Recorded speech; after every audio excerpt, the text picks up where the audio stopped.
Hey, it's Andrew at Prevocational Forum 2023 here in Scarborough and Perth, and I'm joined by Alex Jenkins and Josh Kovoor. We've just been talking about AI. When I say we, I mean you guys have been talking with us about AI. You work in a Western Australian innovation centre for AI, and it was fantastic to hear about the ideas around generative AI, the use of natural language processing, generating notes. I was really inspired by your thoughts on, creating synthetic but authentic clinical data for research and education. What's the stuff that you wish that mainstream doctors working in hospitals and clinics perceived or understood about AI and what's coming next? So there's a few things. I think the ability to use something like ChatGPT, but within a hospital setting and using patient data is coming soon. So as you know, these tools can be incredibly helpful, but it's no good if we're sending patients' data to a server in the United States. So I'm really looking forward to the time where we can take a large language model like ChatGPT, but have an instance in a hospital and we can ask it questions.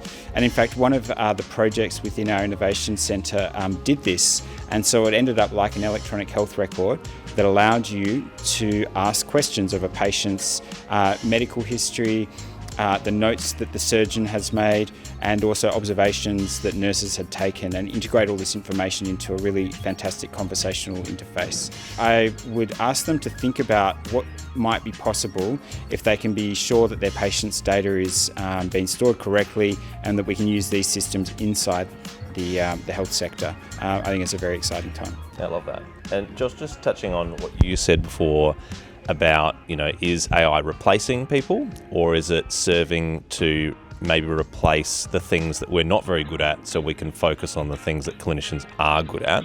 What would you like doctors to think about in terms of AI from that perspective? Yeah, I think, and this was a common theme during the keynote and the lectures before, is that AI is just another tool or another source of data for a lot of the decisions that we make as clinicians. And we shouldn't see it as something that replaces our clinician decision making, but it merely enhances a lot of that. So similarly, as we look at the individual data points within the vital signs from a patient, we then will have composite measures of AI tools that are AI generated predictions that are actually clinically useful to further enhance our decision making. And I think that'll be very real in the near future. Cool. And if people are interested, how do they get in touch with you and your organisation?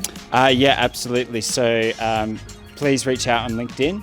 Alex Jenkins in Western Australia, or you can look at our website www.wadsih.org.au. So that's wadsih.org.au.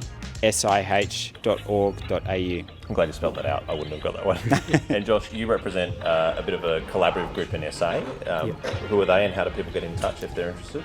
So it's called Health and Information, and it's just a research and innovation initiative. The best way to find out or to get involved with the research we do, just contact me through LinkedIn or through social media or email, and we can set you up with being involved. Awesome. Thanks for your time, guys. Thank you very much. Thanks.